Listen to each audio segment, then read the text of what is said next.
റബ്ബ് സുബ്ഹാനഹു വ തആലയുടെ നിയമനിർദ്ദേശങ്ങൾ ജീവിതത്തിന്റെ മുഴുവൻ മേഖലകളിലും പുലർത്തി പാലിച്ച് ജീവിക്കണമെന്ന് നമ്മെ ഏവരെയും ഓർമ്മപ്പെടുത്തുകയാണ്, വസിയ്യത്ത് ചെയ്യുകയാണ്. സത്യവിശ്വാസിക്ക് അവന്റെ ജീവിതത്തിൽ ലഭിക്കാവുന്ന ഏറ്റവും അനുഗ്രഹീതമായ നിമിഷങ്ങളിലൂടെയാണ് അൽഹംദുലില്ലാ നാം കടന്നുപോയിക്കൊണ്ടിരിക്കുന്നത്. ഒരിക്കലും നഷ്ടപ്പെടുത്തിയാൽ തിരിച്ചു കിട്ടാൻ യാതൊരു സാധ്യതയും നമ്മുടെ മുമ്പിൽ ഇല്ലാത്ത ദിനരാത്രങ്ങൾ.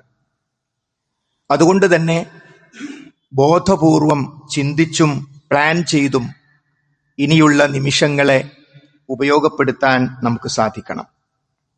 വിശുദ്ധ ഖുർആനിലെ 6-ാം അധ്യായമായ സൂറത്ത് അൻആമിൽ 94-ാമത്തെ ആയത്തിൽ അല്ലാഹു സുബ്ഹാനഹു വ തആല നമുക്കൊക്കെ സംഭവിക്കുന്ന ഒരു രംഗം നമ്മുടെ ശ്രദ്ധയിലേക്ക് കൊണ്ടുവരുന്നു.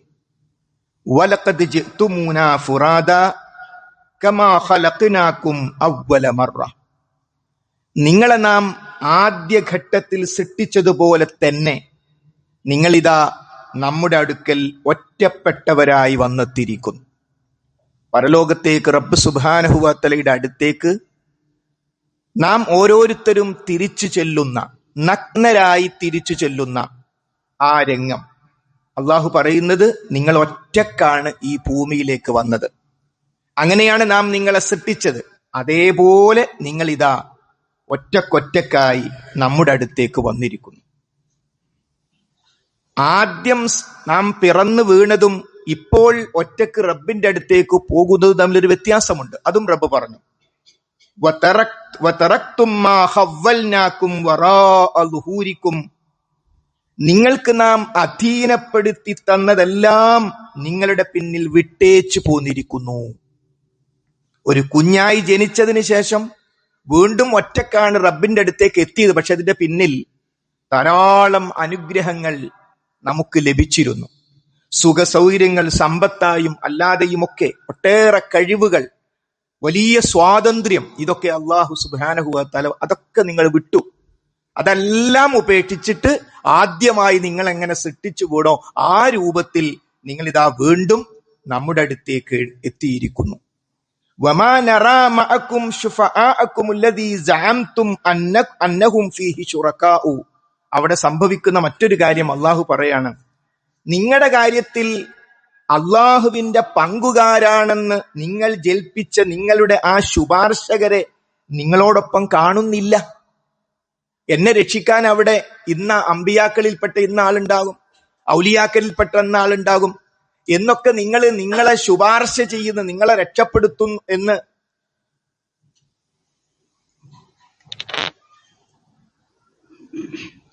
നിങ്ങളെ രക്ഷപ്പെടുത്തുമെന്ന് നിങ്ങൾ വിചാരിച്ച ആ ശുപാർശകരെ നിങ്ങളോടൊപ്പം കാണുന്നില്ല. എന്താ കാര്യം? അവരും ഇതേപോലെ അള്ളാഹുവിന്റെ അടുത്ത് ഒറ്റക്കൊറ്റക്ക് വരുന്ന രംഗമാണത്. അപ്പോൾ ഒരാളെ സഹായിക്കാൻ മറ്റൊരാൾ ഉണ്ടാവില്ല. അപ്പൊ നിങ്ങൾ മാത്രവുമല്ല, നിങ്ങളും അവരും തമ്മിലുള്ള ബന്ധം അറ്റുപോയിരിക്കുന്നു. എന്റെ അടുത്തേക്ക് വരുമ്പോൾ നിങ്ങൾ ശ്രദ്ധിക്കേണ്ടുന്ന സുപ്രധാനമായ ഒരു കാര്യത്തെ നിങ്ങൾ ലംഘിച്ചു. നിങ്ങൾ എന്റെ അടുത്തേക്ക് ശുപാർശ ചെയ്യാൻ എന്നൊക്കെ പറഞ്ഞ് പലരെയും അള്ളാഹുവിന് മാത്രം കൊടുക്കേണ്ടത് നിങ്ങൾ പങ്കുവച്ചു. അവരൊന്നും നിങ്ങളോടൊപ്പം കാണാനില്ല. മാത്രല്ല, അവരും നിങ്ങളും തമ്മിൽ ഉള്ള ബന്ധം അറ്റുപോയിരിക്കുന്നു. വളല്ല അൻകും മാ കുൻതും തസ്ഉമൂൻ. നിങ്ങൾ ജൽപ്പിച്ചിരുന്നതെല്ലാം നിങ്ങളെ വിട്ടുപോവുകയും ചെയ്തിരിക്കുന്നു. സഹോദരി സഹോദരന്മാരെ, നമ്മൾ ഓരോരുത്തരും അഭിമുഖീകരിക്കേണ്ടുന്ന ഒരു രംഗമാണിത്.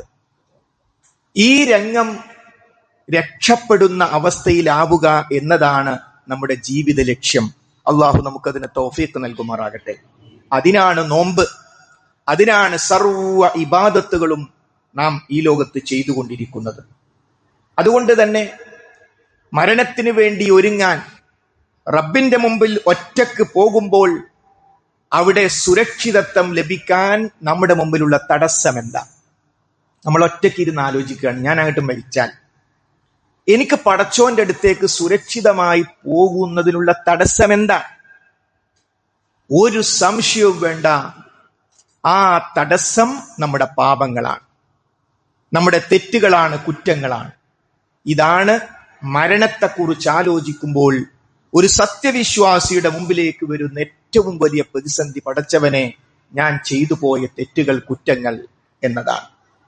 അവിടെയാണ് അല്ലാഹു സുബ്ഹാനഹു വ തആല അതേ അധ്യായത്തിൽ, അഥവാ 6-ാം അധ്യായത്തിൽ സൂറത്ത് അൻആമിൽ പഠിപ്പിക്കുന്നു, റബ്ബുക്കും അലാ നഫ്സിഹിർ റഹ്മ. റബ്ബ് സുബ്ഹാനഹു വ തആല കാരുണ്യത്തെ അവന്റെ മേൽ ബാധ്യതയായി നിശ്ചയിച്ചിരിക്കുന്നു. ലോകത്തിനുള്ള ഒരു സന്തോഷ വാർത്തയാണിത്.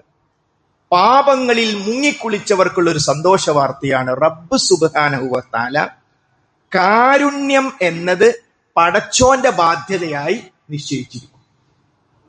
അത് വലിയ ആശ്വാസമാണ്. എന്നിട്ട് പറയുകയാണ്, ഇത് പറഞ്ഞതിന് ശേഷം 6:54 പറയുകയാണ്, അന്നഹു മൻ അമില മിൻകും സൂഅൻ ബിജഹാലത്തിൻ. ജഹാലത്തിൽ, അജ്ഞതയിൽ ആരെങ്കിലും തെറ്റുകൾ, ചീത്ത പ്രവർത്തനങ്ങൾ ചെയ്തു പോയിട്ടുണ്ടെങ്കിൽ, അങ്ങനെ ചെയ്തു പോയ വ്യക്തികൾ എന്ത് ചെയ്തു? സുമ്മ താബ മിൻ ബഅദിഹി, അതിനുശേഷം അള്ളാഹുവിലേക്ക് ഖേദിച്ചു മടങ്ങി, തൗബ ചെയ്തു. വഅസ്ലഹ, തൗബ ചെയ്യുക മാത്രമല്ല, നിലപാട് നന്നാക്കി തീർക്കുകയും ചെയ്തു. ജീവിതത്തിലെ നിലപാട് തെറ്റിപ്പോയി.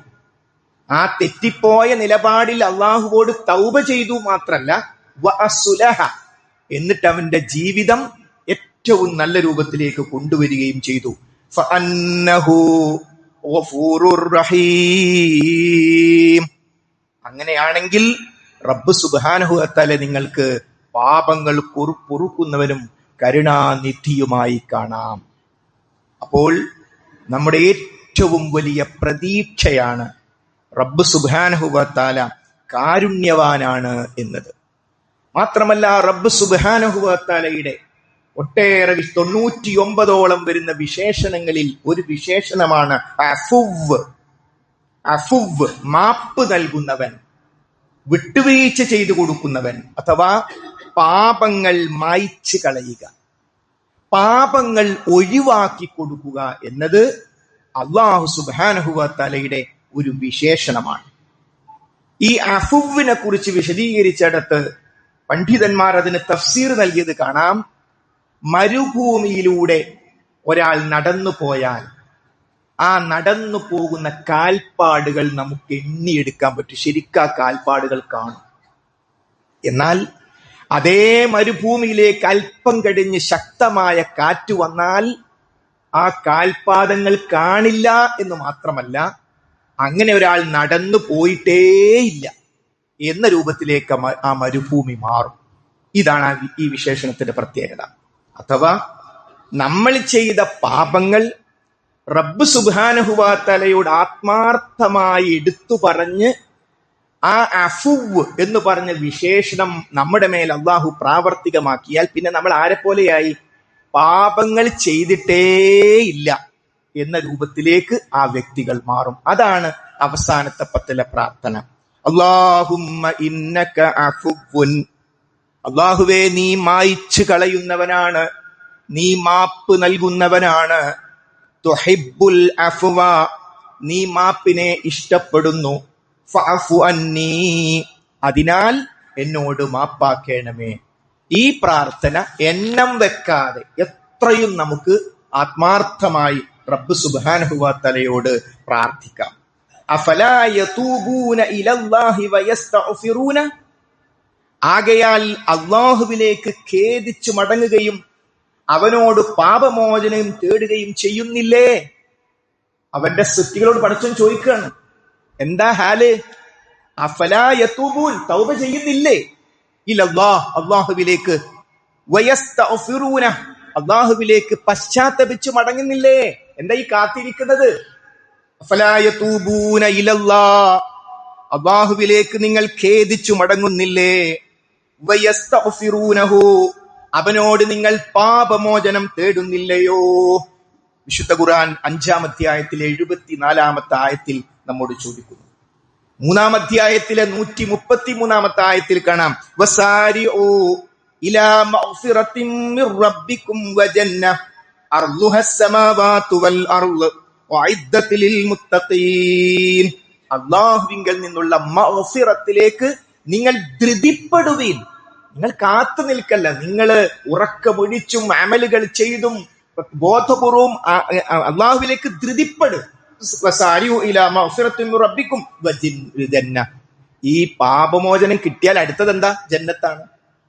സ്വർഗത്തിന്റെ തടസ്സമായിട്ടാണ് പാപങ്ങൾ ഉള്ളത്. ആ പാപം മായ്ച്ചു കഴിഞ്ഞാൽ വജന്ന, പിന്നെ നിങ്ങൾ ആ സ്വർഗത്തിന് വേണ്ടിയും നിങ്ങൾ എന്തേ ധൃതിപ്പെടുന്നില്ല?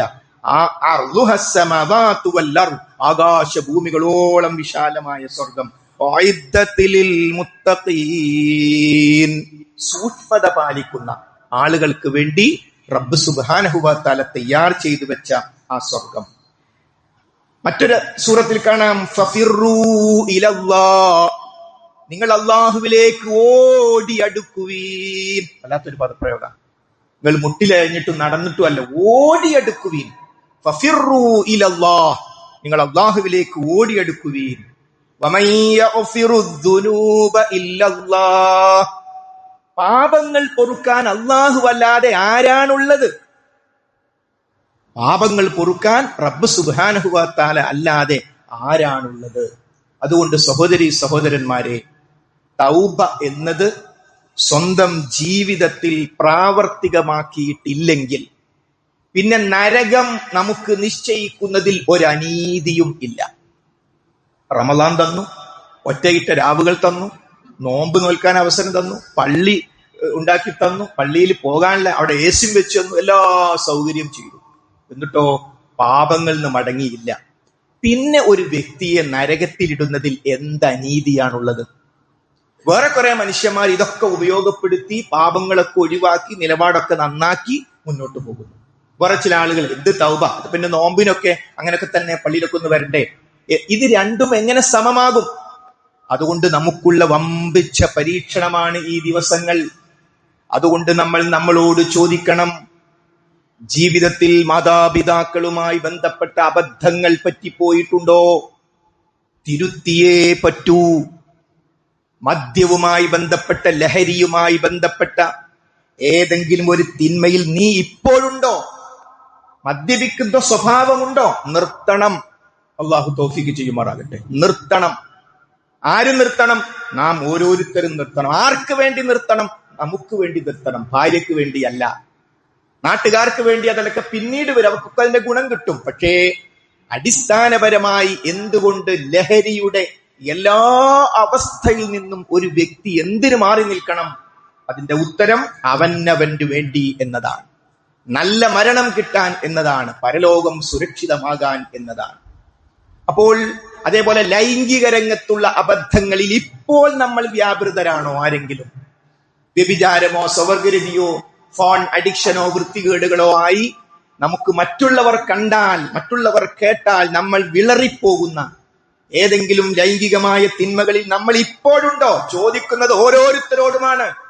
മടങ്ങുന്നില്ലെങ്കിൽ അഫലാ യതൂബൂന ഇലല്ലാഹ്, നിങ്ങൾ എന്തുകൊണ്ടാണ് അള്ളാഹുവിലേക്ക് ഖേദിച്ചു മടങ്ങാത്തത്? വയസ്തഗ്ഫിറൂനഹു, നിങ്ങൾ എന്തുകൊണ്ടാണ് അവനോട് പശ്ചാത്തപിക്കാത്തത്? കുറച്ചൊരു ചോദ്യമാണ്. അതിന് യഥാവിധി ഉത്തരം നൽകുന്നവരായി നമുക്ക് മാറാൻ പറ്റണം. മാത്രമല്ല, പാപങ്ങൾ പൊറുക്കുക എന്നത് അള്ളാഹുവിന് ഇഷ്ടമാണ്. പടച്ചോൻ എന്നാ പിന്നെ പൊറുത്തരാന്നല്ല, അള്ളാഹുവിന് ഏറെ ഇഷ്ടമുള്ള കാര്യമാണ്. ഒരടിമ പടച്ചോനെ എനിക്ക് പറ്റിപ്പോയി, ഈ പൊറുത്തിറണേ. ഒരുപക്ഷെ നമ്മളെടുത്ത ഒരാളെ അബദ്ധം പറ്റി, വണ്ടിയെന്ന് അവനെ അബദ്ധത്തിൽ നമ്മുടെ ശരീരം തൊട്ട് ഒന്നും വേറെ ഒന്നും പറ്റിയിട്ടില്ല, അപ്പൊ നമ്മൾ വലിയ അഹംഭാവത്തിലും സാരല്ല, അങ്ങനെയല്ല. മറിച്ച് ഒരടിമ റബ്ബിന്റെ അടുത്തേക്ക് കൈനീട്ടല്ലേ, അത് തട്ടിക്കളയുന്ന അള്ളാഹ്ക്ക് ലജ്ജയാണെന്നാണ്. പടച്ചോനോടൊരു അടിമ പടച്ചോനെ എനിക്ക് പറ്റിപ്പോയി പുറത്തു തരണേ എന്ന് പറയുമ്പോ അത് സ്വീകരിക്കൽ അള്ളാഹുവിന്റെ മാന്യതയാണ്. അത് തട്ടിക്കളയിൽ അള്ളാഹുവിന് ലജ്ജയുള്ള കാര്യമാണ്. അതുകൊണ്ട് എത്ര പാപങ്ങൾ ചെയ്തു പോയിട്ടുണ്ടെങ്കിലും അതൊക്കെ പൊറുക്കാൻ റബ്ബ് സുബ്ഹാനഹു വ തആലക്ക് കഴിവുണ്ട്. ആ റബ്ബ് ഗഫൂർ എന്ന വിശേഷണം റബ്ബ് സുബ്ഹാനഹു വ തആലക്ക് ഉണ്ട് എന്നതുകൊണ്ട് സഹോദരി സഹോദരന്മാരെ, പാപങ്ങളിൽ നിന്ന് നമ്മൾ വിമുക്തി നേടണം. മാത്രമല്ല വഅസ്ലഹ, വളരെ പ്രധാനമാണ്. പാപങ്ങളെ കുറിച്ച് പറഞ്ഞ് പശ്ചാത്താപത്തെ കുറിച്ച് പറഞ്ഞ ഉടനെന്താ, ഈ പാപമൊക്കെ ചെയ്ത സമയം എന്താ ചെയ്യാ? മദ്യപിക്കാൻ പോയ സമയം അതിന് ചെലവഴിച്ച പണം, ലഹരിക്ക് ഉപയോഗിച്ച പണം, വ്യഭിചാരത്തിന് ഉപയോഗിച്ച പണം, വൃത്തികേടുകൾക്ക് ഉപയോഗിച്ച പണം, അതിനുപയോഗിച്ച അതൊക്കെ ഫൈൻ അടക്കുക. പറ്റിപ്പോയി, കുറെ തെറ്റി നടന്നിക്കുന്നു. ഇനി ഇബ്ലീസിനെ കാണിച്ചു കൊടുക്കുക. പള്ളിയിൽ സമയത്തെത്താൻ തുടങ്ങി, ജമാഅത്ത് നമസ്കാരങ്ങൾക്ക് പള്ളിയിലെത്തി, നല്ല കാര്യങ്ങൾക്ക് പണം ചെലവഴിക്കാൻ തുടങ്ങി. ഉമ്മയുടെ സ്വന്തം മോനായി, ഉപ്പയുടെ സ്വന്തം മോനായി, ഉമ്മയുടെ മരിച്ചുപോയവരുടെ ഖബറിന്റെ അടുത്ത് പോയി അവർക്ക് വേണ്ടി പ്രാർത്ഥിക്കുന്ന അവസ്ഥയിലേക്ക് എത്തി. എല്ലാ നല്ല കാര്യങ്ങളിലും ഇടപെടാൻ തുടങ്ങി. വഅസ്ലഹ. എന്നിട്ട് ആ വ്യക്തികൾ നിലപാട് നന്നാക്കുകയും ചെയ്താൽ ഫഅന്നഹു, അപ്പൊ നിങ്ങൾക്ക് പടച്ചോനെ കാണാം, ഗഫൂറുർ റഹീം, പാപങ്ങൾ പൊറുക്കുന്നവനും കരുണാനിധിയുമായിക്കൊണ്ട്. അതുകൊണ്ട് നമ്മൾ നമ്മളോട് ചോദിക്കുക, നരകത്തിലേക്ക് പോകാനുള്ള ഏത് റൂട്ടിലാണ് ഇപ്പോൾ ഈ ജുമുഅക്ക് പങ്കെടുക്കുന്ന ഓരോ വ്യക്തിയും ഏത് തെറ്റിലാണ് ഇപ്പോഴുള്ളത്? തെറ്റുകളിൽ നിന്ന് മാറാൻ തീരുമാനിച്ചാൽ ആ സാഹചര്യവും മാറണം. നമ്മൾ ലഹരി ഉപയോഗിക്കുന്നതിനൊരു സാഹചര്യം ഉണ്ടാകും. ലഹരിയിൽ നിന്ന് തൗബ ചെയ്യാൻ ആഗ്രഹമുണ്ടോ? എങ്കിൽ ലഹരിയുടെ സാഹചര്യം കൂട്ടുകെട്ടാണോ? ബ്രേക്ക്. ആ കൂട്ടുകെട്ട് നമുക്ക് വേണ്ട. തീരുമാനമെടുക്കാൻ അള്ളാഹു തൗഫീഖ് ചെയ്യുമാറാകട്ടെ. അള്ളാഹുവിനെ കുറിച്ച് നമ്മെ ഓർമ്മിപ്പിക്കുന്ന, നിത്യസ്വർഗത്തെക്കുറിച്ച്, നിത്യവിനോദത്തെക്കുറിച്ച് നമ്മെ ഓർമ്മിപ്പിക്കുന്ന കൂട്ടുകാരല്ലേ നമുക്ക് വേണ്ടത്? എടാ, വാങ്കൊടുത്ത് ജമാഅത്തിന് പള്ളിയിൽ പോവല്ലേ, പലിശ തൊടാൻ പോണ്ട, ഭയങ്കര ബുദ്ധിമുട്ടാണ്, ഇപ്പൊ സുഖം തോന്നും എന്ന് ബൈക്കിന്റെ പിന്നിലിരുന്ന് നമ്മ ഉപദേശിക്കുന്ന സുഹൃത്തല്ലേ നമുക്ക് ആവശ്യം? അതുകൊണ്ട് തെറ്റുകളിൽ നിന്ന് മാറുമ്പോൾ തെറ്റുകളിലേക്ക് എത്തിപ്പെടാനുണ്ടായ സാഹചര്യങ്ങളെ ബ്രേക്ക് ചെയ്യണം, അത് തകർത്ത് കളയണം. അള്ളാഹു തൗഫീഖ് ചെയ്യുമാറാകട്ടെ. അങ്ങനെയായാൽ വജന്ന, നിങ്ങൾക്ക് സ്വർഗം കിട്ടും. ജീവിതത്തിൽ സഹോദരങ്ങളെ, സ്വർഗം എന്നത് ഓരോ വ്യക്തിയുടെയും തേട്ടമാണ്. അതേത് രംഗത്താണെങ്കിൽ, നോമ്പ് തുറക്കുമ്പോൾ കുറച്ചുകൂടി ഫ്രൂട്ട്സ്, കുറച്ചുകൂടി നല്ലതായിരുന്നെങ്കിൽ, ലൈംഗിക രംഗത്ത് ഇത്ര പോരാ, ഇങ്ങനെ എല്ലാറ്റിനും ഒരു അപൂർണത ഈ ലോകത്തുണ്ട്. അതാണ് ഈ ലോകത്തിന്റെ പ്രത്യേകത. ഈ ലോകം അപൂർണമാണ് അല്ല തന്നെ പറയണം. എന്നിട്ട് അല്ലാഹു സുബ്ഹാനഹു വ തആല പറയുന്നു, നിങ്ങൾ എന്റെ സ്വർഗത്തിലേക്ക് വരുവീൻ. അപ്പൊ സ്വർഗത്തിലേക്ക് റബ്ബ് സുബ്ഹാനഹു വ തആല ക്ഷണിക്കുകയാണ്. അപ്പൊ അതുകൊണ്ട് എല്ലാറ്റിന്റെയും പൂർണ്ണതയാണ് സ്വർഗം. അപ്പൊ ആ സ്വർഗമാണ് പാപമോചനത്തിന്റെ ഫലമായി നമുക്ക് ലഭിക്കാനുള്ളത്. ആ സ്വർഗത്തിന് വേണ്ടി അധ്വാനിക്കുക. അല്ലാഹു സുബ്ഹാനഹു വ തആല തൗഫീഖ് ചെയ്ത് അനുഗ്രഹിക്കുമാറാകട്ടെ.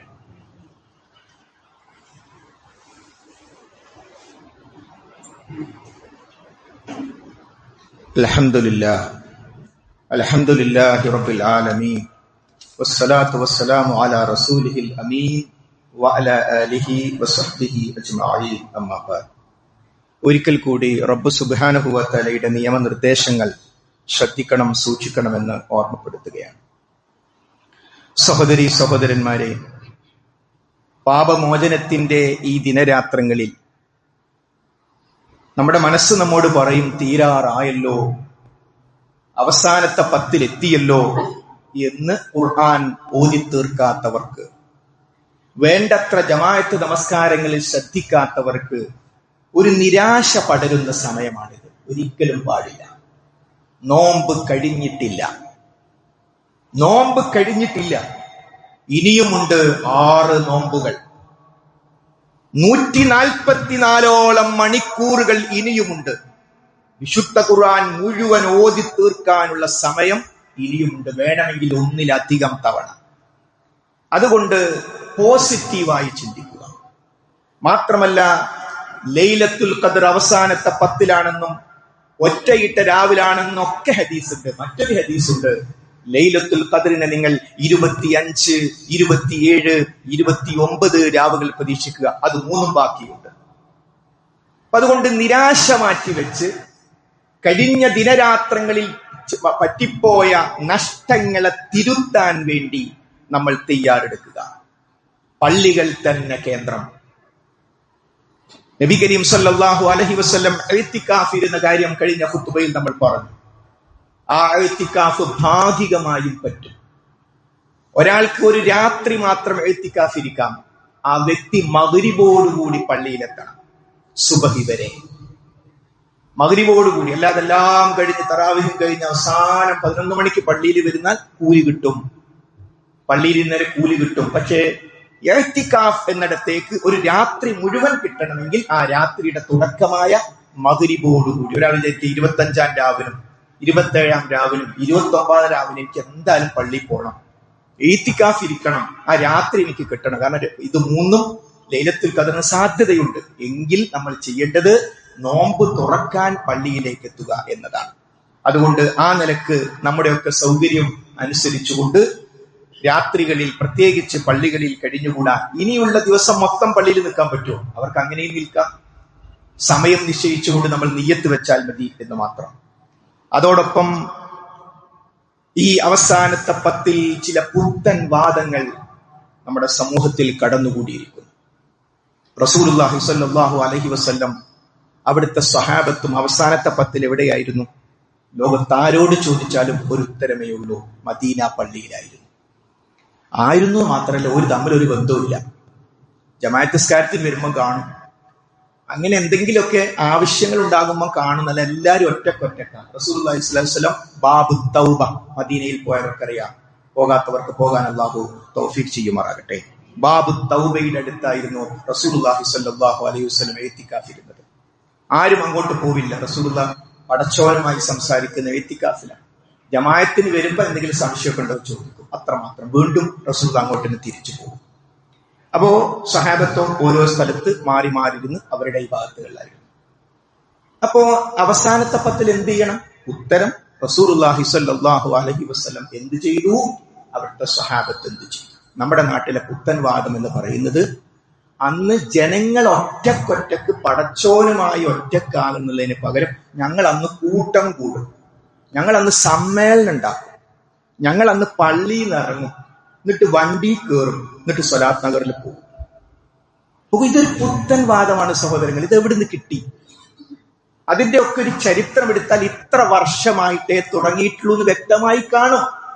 മദീന പള്ളിന്റെ പുറത്തേക്ക് ഒരൊറ്റ ആഹ്വാനം റസൂലുള്ള കൊടുത്താൽ കോടിക്കണക്കിന് വിശ്വാസികൾ വരില്ലേ? മദീനയിലേക്ക് വരില്ലേ? 27-ാം രാവിനങ്ങൾ വരൂ, 29-ാം വരും. പക്ഷെ റസൂലിനെ വിളിച്ചില്ല. കാരണം അള്ളാന്റെ വഹി എന്താ? റസൂലിനോട് ഒറ്റക്കായിക്കോളും. ബാക്കി 300-ൽ പരം ദിവസവും ഈ ജനങ്ങളുമായിട്ടാക്കി പടച്ചോനെ ഒറ്റക്കാക്കും. അപ്പൊ പടച്ചോനുമായി ഒറ്റക്കാകാൻ പറയുമ്പോ ഞങ്ങൾ സമ്മേളനം നടത്തും എന്നത് പുത്തൻ വാദമാണ്. വേറെ ചില ആളുകൾ തറാവീഹ് കഴിഞ്ഞാൽ, പ്രത്യേകിച്ച് 27-ാം തറാവീഹ് കഴിഞ്ഞാൽ പിന്നെ ജീപ്പ് കയറി, വണ്ടി കയറി, കബറോട് കബർ, എല്ലാ ജാറത്തിലും പോവാം. സഹോദരങ്ങളെ, അതെന്തിനാ അങ്ങനെ ചെയ്യേണ്ടത്? റസൂലുള്ളാഹി സ്വല്ലല്ലാഹു അലൈഹി വസല്ലം എവിടെയാ ഇത്തിക്കാഫിരുന്ന? മദീന പള്ളിയിലല്ലേ? തൊട്ടപ്പുറത്താര കിടക്കുന്നത്? അവിടുത്തെ ഭാര്യമാരും അതേപോലെ തന്നെ അവിടുത്തെ പൊന്ന് സഹാബിമാരും ഇല്ലേ ആ ഖബർസ്ഥാനിൽ? റസൂലുള്ളാഹി ആ ഖബർസ്ഥാനിലേക്ക് പോയോ 27-ാം രാവിലെ? ഇല്ല. അവരോട് ഇഷ്ടമല്ല. നബി അവിടെ പോവാറുണ്ട്, പ്രാർത്ഥിക്കാറൊക്കെ ഉണ്ട്. പക്ഷെ ഇവിടെ അതിനുള്ള സമയമല്ല. ഇത് ഇഅ്തികാഫിന്റെ സമയം. ഇഅ്തികാഫ് ഇരിക്കുന്ന ആൾക്കാർ അത്യാവശ്യത്തിനെ പുറത്തു പോകാൻ പറ്റുള്ളൂ. ആ വ്യക്തിക്ക് രോഗം വന്നു, ഒരു മരണം സംഭവിച്ചു, തുടങ്ങിയ ആവശ്യങ്ങൾക്ക് മാത്രമേ പുറത്തു പോകാൻ പറ്റൂ. അതുകൊണ്ട് ആ ദിവസങ്ങളിൽ കബറുകൾ തോറും കയറിക്കുക. മാത്രമല്ല, കബർ സിയാറത്ത് അല്ല പല നടത്തുന്നത്. കബർ സിയാറത്ത് ഇസ്ലാം അനുവദിച്ചതാണ്. മരണപ്പെട്ടവർക്ക് വേണ്ടി പ്രാർത്ഥിക്കാനും നമുക്ക് പരലോകത്തെ കുറിച്ച് ഓർമ്മയുണ്ടാകാൻ. പല സ്ഥലത്തും സംഭവിക്കുന്നത് അതല്ല, മറിച്ച് കബറാളിയോട് തേടുക. കെട്ടിപ്പൊന്തിച്ച ജാറത്തിന്റെ അടുത്ത് പച്ച വിരിച്ച സ്ഥലത്ത് പുഴുക്കളെ പോലെ അള്ളാഹുവിന്റെ പള്ളിയിലിരുന്ന് റബ്ബിലേക്ക് അടുക്കേണ്ട സമയം സൃഷ്ടികളെ തേടിപ്പോയി സൃഷ്ടികളോട് അടുക്കുന്നു. പടച്ചോന്റെ അദാബ് പേടിക്കട്ടെ നമ്മൾ. നിങ്ങൾ ഇഅ്തികാഫിരിക്കൂന്ന് ഇസ്ലാം പറയുമ്പോ ഞങ്ങൾ അള്ളാഹുവായിട്ടല്ല ഒറ്റക്കാകുന്നത്, ഞങ്ങൾ സൃഷ്ടികളുമായി, മരിച്ചു കിടക്കുന്ന സൃഷ്ടികളുമായി ഞങ്ങൾ ഒറ്റക്കാകുന്നു. അതിഗുരുതരമായ തെറ്റാണ് സഹോദരി സഹോദരന്മാരെ. അത് മാത്രല്ല, വേറെ ചില പരിപാടി എന്താന്ന് ചോദിച്ചാൽ 27-ാമിനൊക്കെ പരമാവധി മധുരം ഉണ്ടാക്കുക, അടിച്ചു കയറ്റുക. അപ്പൊ പിന്നെ ഉറക്കിട്ടല്ലോ, ഇബ്ലീസിന് ഒരു സന്തോഷം. അന്ന് ആ ചീർന്നുണ്ടാക്കുന്ന സമയം സുബ്ഹാനല്ല പറയേണ്ട സമയല്ലേ? അന്ന് മധുരം ഉണ്ടാക്കാൻ ഹറാമാണ് നല്ല പറയുന്നത്. മറിച്ച് ആ ദിവസം ഒരു നിമിഷം കിട്ടിയാൽ, പ്രത്യേകിച്ച് ഒറ്റയിട്ടരാ ഒരു നിമിഷം കിട്ടിയാൽ, അല്പം വിശന്നാലും എനിക്ക് ഉറക്ക് വരാതിരിക്കാൻ ഞാനിതാ പട്ടിണി കിടക്കുന്നു, കുറച്ച് ഭക്ഷണം കഴിക്കാതെ ഉറങ്ങിപ്പോകുന്നു പേടിച്ചിട്ട്, അങ്ങനെ ശ്രദ്ധിക്കേണ്ട സമയത്ത് ആഘോഷത്തിന്റെ ദിവസമാക്കി ചിലയിടങ്ങൾ. ഇതൊക്കെ സഹോദരങ്ങളെ, ഇതെന്തിനാ നമ്മളെ കുടുംബത്തിൽ നമ്മൾ ശ്രദ്ധിക്കാനായി പറയുന്നത്? നമ്മുടെ കുടുംബത്തിൽ നമുക്കൊരു അധികാരമില്ലേ? നമ്മുടെ തറവാട്ടിലും നമുക്ക് സ്വാധീനമുള്ളിടത്തും നമുക്ക് ശ്രദ്ധിച്ചുകൂടെ? അള്ളാഹു തൗഫീഖ് ചെയ്യുമാറാകട്ടെ. അതുകൊണ്ട് അള്ളാന്റെ റസൂലിനേക്കാൾ വലിയ ദീനുമായിട്ട് ആരും നടക്കണ്ട. 27 രാവിന് എന്ത് ചെയ്യണമെന്ന് പഠിപ്പിക്കാൻ ഏറ്റവും യോഗ്യൻ അഷ്ഹദു അന്ന മുഹമ്മദർ റസൂലുള്ളാഹ്, റസൂലുള്ളാഹ് എന്റെ പ്രവാചകനാണെന്ന് ഞാനിതാ സാക്ഷ്യം വഹിക്കുന്നു. ആ റസൂലിനേക്കാൾ വലിയൊരു ദീന് ഇവിടെ ആരും കൊണ്ടുവരണ്ട. റസൂൽ ആൾക്കാർക്ക് ഒരു ഉഷാറ് വേണം. എല്ലാം ദിക്ർ ഉഷാറാക്കുക, സലാത്ത് ഉഷാറാക്കുക. 27 എന്ത് ഉഷാറാത്? പരലോകത്ത് ഉഷാറാകണമെങ്കിൽ ഇസ്ലാം പറഞ്ഞതുപോലെ ചെയ്യണം. അള്ളാഹു തൗഫീഖ് ചെയ്യുമാറാകട്ടെ. അതുകൊണ്ട് സകല പുത്തൻ വാദങ്ങളിൽ നിന്നും സഹോദരി സഹോദരന്മാരെ, ബിദ്ഈ ആശയങ്ങൾ നമ്മെ നരകത്തിലേക്കാണ് അടുപ്പിക്കുക എന്ന ബോധ്യം നമുക്കുണ്ടാകണം. അതോടൊപ്പം നോമ്പിലെത്ര ശ്രദ്ധിച്ചാലും മനുഷ്യന്മാരല്ലേ അബദ്ധം പറ്റും. പടച്ചോന്റെ ഒരു അനുഗ്രഹം നോക്കണേ. നോമ്പാകുന്ന ഇബാദത്തിൽ അള്ളാഹുവിന്റെ അടിയാറുകൾക്ക് പറ്റിപ്പോകുന്ന അബദ്ധങ്ങൾ പരിഹരിക്കാനും പടച്ചോൻ ഒരേർപ്പാട് നമുക്ക് തോന്നും. അതാണ് ഫിത്ർ സക്കാത്ത്. എന്തിനാണ് ഫിത്ർ സക്കാത്ത് എന്ന് അറിയണം. ഫിത്ർ സക്കാത്തിന്റെ ലക്ഷ്യം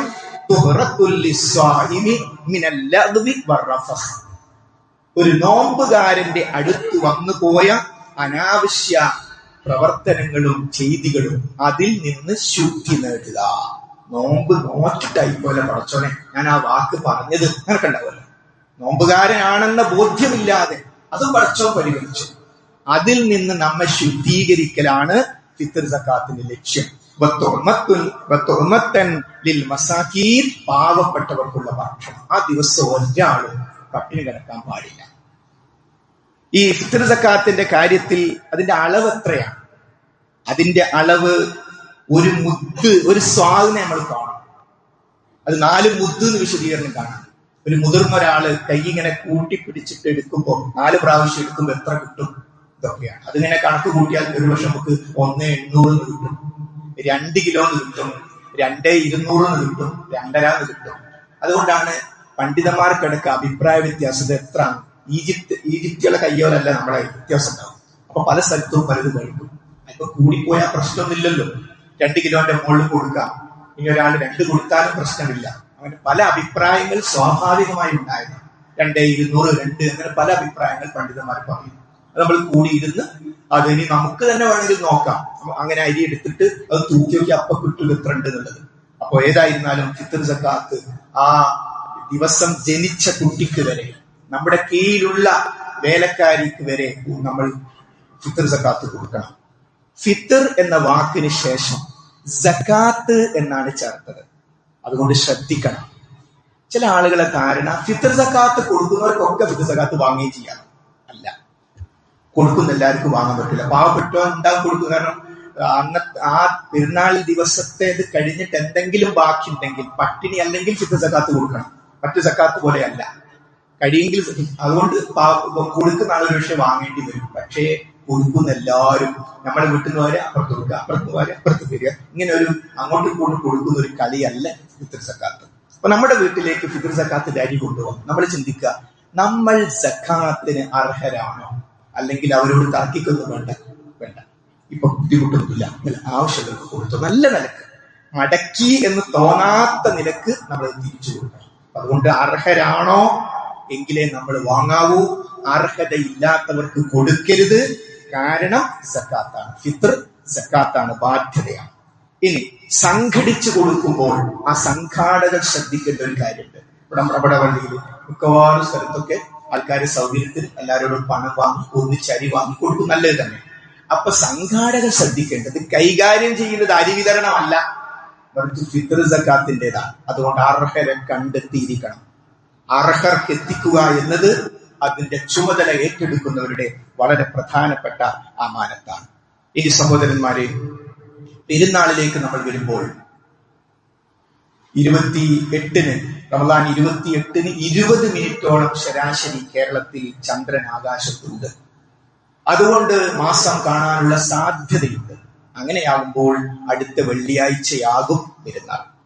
അന്ന് കണ്ടില്ലെങ്കിലോ, വല്ല മഴക്കാറോ മറ്റോ ഒന്ന് കണ്ടില്ലെങ്കിലോ 30 പൂർത്തിയാക്കിയിട്ട് ശനിയാഴ്ചയായിരിക്കും ഇനി വരാൻ പോകുന്ന പെരുന്നാൾ. അപ്പോൾ അതിന്റെ ഇടയ്ക്ക് ഒരു ജുമ ഇല്ല എന്നർത്ഥം.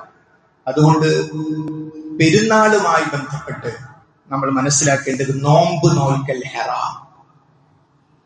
29 ദിവസം അല്ലെങ്കിൽ 30 ദിവസം പട്ടിണി കിടന്ന മനുഷ്യൻ പട്ടിണി കിടക്കാൻ പാടില്ലാത്ത ഒരു ദിവസം അഥവാ പെരുന്നാൾ അള്ളാഹു നിശ്ചയിച്ചു. ലിസ്വാഇമി ഫർഹത്താനി, നോമ്പുകാരന് 2 സന്തോഷമുണ്ട്. ഫർഹത്തുൻ ഇൻദ ഫിത്രിഹി, ഒരു സന്തോഷം നോമ്പ് തുറക്കുന്ന സന്ദർഭത്തിൽ. അത് നമ്മൾ അൽഹംദുലില്ലാഹ് 20 വരെ നമ്മൾ അനുഭവിച്ചു. എന്തൊക്കെ പറഞ്ഞാലും ആ നോമ്പ് നോൽക്കാൻ ആ സമയം കൊണ്ടാവുമ്പോ ആ ഈത്തപ്പഴെടുത്ത് വായിൽ വെക്കുമ്പോ ആ വെള്ളം കുടിക്കുമ്പോ ഒരു സന്തോഷം, അത് അള്ളാഹു പറഞ്ഞ റസൂൽ വിശദീകരിച്ച സന്തോഷമാണ്.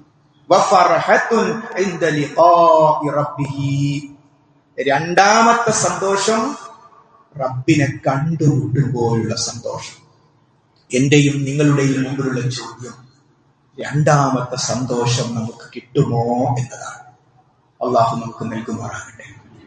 രണ്ടാമത്തെ സന്തോഷം കിട്ടിയാൽ നമ്മൾ രക്ഷപ്പെട്ടു. കാരണം എന്താ? നോമ്പ് അല്ലാഹു സ്വീകരിച്ചു റിപ്പോർട്ട് വന്നു. നമ്മുടെ ജീവിതം അള്ളാഹു സ്വീകരിച്ചു, നമ്മുടെ നിസ്കാരം അല്ലാഹു സ്വീകരിച്ചു എന്ന റിപ്പോർട്ട് കിട്ടി. അതിന്റെ അടിസ്ഥാനത്തിൽ അള്ളാഹുവിന്റെ ലിഖാ, പടച്ചവനെ കണ്ടുമുട്ടുന്ന അവസ്ഥയിലേക്ക് നമ്മൾ എത്തിയെന്നാണ്. ആ രണ്ടാമത്തെ സന്തോഷം നമുക്ക് കിട്ടാനുള്ള മാർഗം 29 ദിവസം നോമ്പ് നോറ്റാൽ ഒരു ദിവസത്തെ പെരുന്നാൾ. ജീവിതം മുഴുവൻ നോമ്പ് നോക്കാൻ പാടില്ല. ജീവിതം മുഴുവൻ നോമ്പ് പോലെയാക്കിയാൽ നിത്യ പെരുന്നാൾ. ജീവിതം മുഴുവൻ നോമ്പ് നിൽക്കാൻ പാടില്ല, ഹറാം. എന്നാൽ പെരുന്നാൾ കഴിഞ്ഞ് ഒരു ഗ്ലാസ് വെള്ളം എടുക്കുക, കുടിക്കാൻ പറ്റും. ശരിയാ, നോമ്പ് കഴിഞ്ഞ് കുടിക്കാം. ഒരു സ്റ്റെക്ക്, ഇത് ഹറാമാണോ ഹലാലാണോ? സ്വന്തം വീട്ടിൽ ഭാര്യയുണ്ട്, ഭർത്താവുണ്ട്, പക്ഷെ നോമ്പിന്റെ പകലിൽ ഹറാം. സ്വന്തം ഭാര്യയെ, സ്വന്തം ഇണയെ പടച്ചവൻ നിഷിദ്ധമാക്കി എന്നതിന്റെ പേരിൽ മാറി നിന്നെങ്കിൽ നോമ്പ് കഴിഞ്ഞിട്ട് പരസ്ത്രീകളുമായോ പരപുരുഷന്മാരുമായോ പാടില്ല. അപ്പോൾ നോമ്പിന്റെ നേടിയെടുത്ത ആ തത്വ ജീവിതം മുഴുവൻ പാലിച്ചാൽ നിത്യ പെരുന്നാൾ. നമ്മുടെ പെരുന്നാൾ മോരിയോടുകൂടി കഴിയും ഈ പ്രാവശ്യത്തെ പെരുന്നാൾ, പക്ഷെ അവസാനിക്കാത്ത പെരുന്നാൾ. ജന്നാത്തു അദ്നിൻ തജ്രി മിൻ തഹ്തിഹൽ അൻഹാർ, താഴ്ഭാഗത്തുകൂടി അരുവികൾ ഒഴുകിക്കൊണ്ടിരിക്കുന്ന സ്വർഗങ്ങൾ, തോട്ടങ്ങൾ നാം അവർക്ക് തയ്യാർ ചെയ്തു വെച്ചിരിക്കുന്നു. അതുകൊണ്ട് ആ നിത്യ പെരുന്നാളിനെ സഹോദരി സഹോദരന്മാരെ നമ്മൾ ഓരോരുത്തരും പ്രതീക്ഷിക്കുക. പെരുന്നാൾ മാസപ്പിറവി കണ്ടു കഴിഞ്ഞാൽ നമ്മുടെ തക്ബീർ, നമ്മുടെ വീടുകളിൽ നിന്ന് പുറപ്പെടുമ്പോ ഈദ്ഗാഹിലേക്ക് അല്ലെങ്കിൽ പള്ളിയിലേക്ക് പോകുമ്പോ നമ്മൾ തക്ബീർ ചൊല്ലിക്കൊണ്ടേയിരിക്കണം. മുസല്ല വരെ. ചെറിയ പെരുന്നാളിന്റെ പ്രത്യേകത മുസല്ല വരെ കഴിഞ്ഞു. വലിയ പെരുന്നാളിനാകുമ്പോ പിന്നെയും 3 ദിവസം വീണ്ടും തക്ബീർ ചൊല്ലണം. മാത്രമല്ല ചെറിയ പെരുന്നാൾ ദിവസം, ഈദുൽ ഫിത്ർ ദിവസം ഭക്ഷണം കഴിച്ചിട്ടാണ്, ലഘുഭക്ഷണമെങ്കിലും കഴിച്ചിട്ടാണ് ഈദ്ഗാഹിൽ. അതൊരു സന്ദേശം. ഇന്നലെ വരെ നോമ്പായിരുന്നു, ഇന്ന് കുറച്ച് കഴിക്ക് രാവിലെ. ഇന്നലെ പടച്ചോൻ കഴിക്കരുത് എന്ന് പറഞ്ഞു, ഇന്ന് നിനക്ക് ഹലാലാണ്, കഴിച്ചോ. കഴിച്ചു പോകൽ സുന്നത്ത്. ഉള്ളതിൽ പുതിയ വസ്ത്രം. കടമുണ്ടെങ്കിൽ ഇഷ്ടംപോലെ ഡ്രസ്സ് ഉണ്ട്, എന്നാലും പെരുന്നാളിൽ എന്തിനാ ഈ കടം വാങ്ങുന്നത്? എന്തിനാണ് കടം? ഒരു സാമ്പത്തിക അച്ചടക്കം ജീവിതത്തിൽ വേണ്ടേ സഹോദരി സഹോദരന്മാരെ? വീട്ടില് കുടുംബത്തിലൊരു പെരുന്നാൾ, പുതിയ ഡ്രസ്സ്. അതിന്റെ ഇടയ്ക്ക് ഒരു കല്യാണം, പുതിയ ഡ്രസ്സ്. അതിന്റെ ഇടയ്ക്ക് പെരുന്നാൾ, പുതിയ ഡ്രസ്സ്. ഇതൊക്കെ കടങ്ങനെ കൂടാ ചില സഹോദരങ്ങൾ. എന്തിനാ അങ്ങനെ വാങ്ങുന്നത്? എന്തിനാണ് കടത്തിലേക്ക് പോകുന്നത്? പരലോകത്ത് ദുഃഖിച്ചിട്ട് ദുനിയാവിൽ എന്തിനാ ഈ സന്തോഷം? അതുകൊണ്ട് നല്ല സാമ്പത്തിക അച്ചടക്കം നമ്മുടെ ജീവിതത്തിൽ ഉണ്ടാകണം. അതിനെന്ത് വേണം? നമ്മുടെ സാമ്പത്തിക സ്ഥിതി നമ്മുടെ ഇണകൾ അറിയണം. നമ്മുടെ സാമ്പത്തിക സ്ഥിതി നമ്മുടെ മക്കൾ അറിയണം. ഞാൻ മക്കളൊന്നും അറിയിക്കാറില്ല, ഒരു പറഞ്ഞതൊക്കെ ചെയ്തു കൊടുക്കല, നല്ല കാര്യമല്ല. മക്കളെ അറിയിച്ചാൽ ആ പിഞ്ചു ഹൃദയത്തിൽ നിന്ന് നമുക്ക് വേണ്ടി ദുആ വരും. ആ ദുആ അല്ലാഹു സ്വീകരിക്കും. അതുകൊണ്ട് മറച്ചു വെക്കുകയല്ല, എല്ലാം പങ്കുവെച്ചുകൊണ്ടുള്ള കുടുംബ ജീവിതമായിരിക്കണം. അപ്പൊ അതുകൊണ്ട് പുതിയ ഡ്രസ്സ് ധരിക്കുക, പുരുഷന്മാർ സുഗന്ധദ്രവ്യങ്ങൾ പൂശുക. പിന്നെ പെരുന്നാൾ ആഘോഷമാണ്. ഈദ് എന്നാണ് ഇതാ അറബിയിൽ ആഘോഷിക്കുക. ചില ആൾക്കാർ പെരുന്നാളിൽ കിടന്ന ഉറങ്ങന്നെ, ഉറക്ക പെരുന്നാൾ. അതാ നമുക്ക് വേണ്ട. ഉറക്ക പെരുന്നാൾ അല്ല, ഉണങ്ങിയ പെരുന്നാളുമല്ല. പെരുന്നാൾ വേണം. റസൂലുള്ളാഹി സ്വല്ലല്ലാഹു അലൈഹി വസല്ലമയുടെ വീട്ടിലേക്ക് വരുമ്പോ, റസൂലുള്ള കടന്നു വരുമ്പോ കുട്ടികൾ ഇങ്ങനെ പാട്ട് പാടും. അപ്പൊ അബൂബക്കർ സിദ്ദീഖ് റളിയല്ലാഹു അൻഹു അല്ലാഹുവിന്റെ റസൂൽ വരുന്നു. അപ്പൊ റസൂൽ പറഞ്ഞു, അബൂബക്കറെ പാടില്ല, കുട്ടികളല്ലേ, പെരുന്നാളല്ലേ, പാടിക്കോട്ടെ. നോക്കൂ, സുബ്ഹാനല്ലാഹ്, അല്ലാഹുവിന്റെ റസൂൽ സല്ലല്ലാഹു അലൈഹി വസല്ലം ഹലാലായ ആഘോഷങ്ങളെ അനുവദിച്ചു. അതുകൊണ്ട് ആഘോഷിക്കണം. എല്ലാവരും കൂടുക, കുട്ടികൾ പാട്ടൊക്കെ പാടുക, സമ്മാനം കൊടുക്കുക. ഏറ്റവും കൂടുതൽ നോമ്പുറ്റവർക്ക് ഒരു സമ്മാനം. നമ്മളൊന്ന് കടപ്പുറത്ത് പോവല്ലേ. ഈ ഇസ്ലാമിൽ അനുവദിക്കപ്പെട്ടത് തീരെ ചെയ്യാതിരിക്കുമ്പോ ഈ മതം എന്ന് പറഞ്ഞാൽ അവർ ഉണങ്ങിയതാണ്. എന്നാ പിന്നെ നമുക്ക് പോവാന്ന് പറഞ്ഞാൽ അങ്ങനെയാണ് പലപ്പോഴും പല ആളുകൾക്കും അബദ്ധങ്ങൾ പറ്റാറുള്ളത്. റസൂലുള്ളാഹി സ്വല്ലല്ലാഹു അലൈഹി വസല്ലം സ്വന്തം ഭാര്യമാരെ ടൂർ കൊണ്ടുപോകാൻ വേണ്ടി വാഹനമൊരുക്കി, ഭാര്യമാർക്ക് വാഹനമൊരുക്കി, അവർക്ക് പുതിയ സ്ഥലങ്ങളൊക്കെ കാണിച്ചു കൊടുക്കാൻ വേണ്ടി. അതുകൊണ്ട് ഇസ്ലാം അനുവദിച്ച പരിധി ലംഘിക്കാൻ പാടില്ല. എന്നാൽ ചിലർ പെരുന്നാളോടുകൂടി അവരിങ്ങനെ പള്ളിന്റെ പുറത്തോട്ട് പോകും. ഞാനേ റമദാൻ മാസത്ത് കയറിയ പള്ളിയായിരുന്നത്, റമദാൻ മാസത്തിൽ ഞാൻ കയറിയ പള്ളി, ഇപ്പൊ യാതൊരു ബന്ധവുമില്ല, അങ്ങനെയുള്ള അകൽച്ച പാടില്ല. ഈ പള്ളി ഏത് പള്ളിയും അവിടെ റമദാൻ കഴിഞ്ഞാലും ബാങ്ക് കൊടുക്കും, അവിടെ റമദാൻ കഴിഞ്ഞാലും സുബഹിയും അസറും ദുഹറും ഒക്കെ ഉണ്ട്. നമ്മൾ അവിടെ ഉണ്ടാകണം. കാരണം അള്ളാഹുവിന് ഏറ്റവും ഇഷ്ടപ്പെട്ട അമൽ സ്ഥിരമാക്കുന്നതാണ്. കുറച്ചാണെങ്കിൽ അപ്പോൾ തുടർച്ചയാകണം നമ്മുടെ ആഗ്രഹം. ചില സ്ഥലത്ത് നിന്ന് റമദാൻ അങ്ങോട്ട് വിട പറയാം, റമദാൻ അങ്ങോട്ട് യാത്ര അയച്ച് കരയാൻ. യാത്ര അയക്കണ്ട, റമദാൻ ആരും യാത്ര അയക്കണ്ട. റമദാൻ ഇവിടെ തന്നെ നിൽക്കണം. 6 നോമ്പുണ്ടല്ലോ, നോമ്പ് കഴിഞ്ഞോ, ഇതിനെ വിഷമിക്കുന്നത് 6 നോമ്പില്ലേ, അത് കഴിഞ്ഞ് തിങ്കളാഴ്ച നോമ്പില്ല, വ്യാഴാഴ്ച നോമ്പില്ല, എല്ലാ മാസവും 13, 14, 15 ഇല്ലേ, ഇഷ്ടംപോലെ നോമ്പുകളുണ്ട്. അതുകൊണ്ട് ആ നോമ്പിന്റെ അന്തരീക്ഷം ഈ ഒരു മാസം ഈ പച്ച വെയിലില് 29, 30 നോമ്പിന് മറ്റേ നമുക്കെന്താ ഒരു സുന്നത്ത് നോമ്പ് ആഴ്ചയിലെടുക്കാൻ പ്രയാസം. അതുകൊണ്ട് സഹോദരി സഹോദരന്മാരെ, ആ തുടർച്ച നമ്മുടെ ആഗ്രഹമായിരിക്കണം. അതുകൊണ്ട് പെരുന്നാൾ നമ്മൾ ആഘോഷിക്കുക. പെരുന്നാളിന് മദ്യപിക്കുന്നവന് ഇസ്ലാമും മനസ്സിലായിട്ടില്ല, പെരുന്നാൾ മനസ്സിലായിട്ടില്ല. പെരുന്നാളായാൽ മൊബൈലൊക്കെ അങ്ങോട്ട് മാറ്റി, ഇതുവരെ ദിക്റും ദുആയും ഇസ്ലാം നേരെ മാറ്റി മ്യൂസിക് തന്നെ തിരിച്ചു വന്നു. നമ്മളെ അങ്ങോട്ട് കഴിഞ്ഞ് ഇനിയൊക്കെ എല്ലാ ഡിവൈസും മാറി. എന്താരെയായി പറ്റിക്കുന്നത്? ഇത് സീസണൽ തെക്കുവയാണോ ഇത്? റമദാൻ വന്ന് തെക്കുവന്റെ മാസം, ശവ്വാൽ തെക്കുവല്ലാത്ത മാസം, അങ്ങനെയാണോ? അതുകൊണ്ട് റബ്ബിനോട് നമ്മൾ കളിക്കരുത്. യാ മുഖല്ലിബൽ ഖുലൂബ് സബ്ബിത് ഖൽബി അലാ ദീനിക്, ഹൃദയങ്ങളെ മാറ്റിമറിക്കുന്നവനെ, എന്റെ ഹൃദയത്തെ നീ ദീനിൽ ഉറപ്പിച്ചു നിർത്തേണമേ. നബി കരീം സല്ലല്ലാഹു അലൈഹി വസല്ലം ദുആ ചെയ്തതാണ്. അതുകൊണ്ട് സഹോദരി സഹോദരന്മാരെ, ധാരാളം കാര്യങ്ങൾ ഇനിയും പറയാനുണ്ട്. ഇൻഷാ അല്ലാഹ് നമുക്ക് ജുമഅക്ക് ശേഷം മറ്റു ചില കാര്യങ്ങൾ പറയാം.